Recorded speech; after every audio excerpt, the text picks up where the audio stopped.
DSWD patuloy sa emergency cash transfer payout sa Cebu. DZNE Radio. Detalye mula kay Neil Miranda.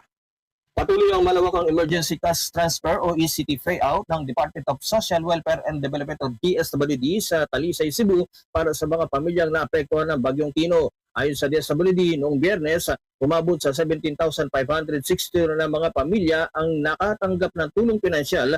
Kabilang dito ang 2,962 na nawasak ang tahanan at 14,600 na bagyang napinsala dulot ng bagyo. Umabot rin sa 70 mga pamilya sa Danao, Cebu ang nakatanggap ng cash aid. Bukod dito, isinasagawa rin ang ECT payout sa mga local government unit na naapektuhan ng magnitude 6.9 na lindol sa Southern Cebu. Sinabi pa ng DSWD, patuloy silang tutugon sa direktiba ni Pangulong Ferdinand Marcos Jr. na tiyakin ang kapanatagan at ang malasakit sa mga pamilyang nasa lanta ng kalamidad, lalo na ngayong nalalapit ang Kapaskuhan.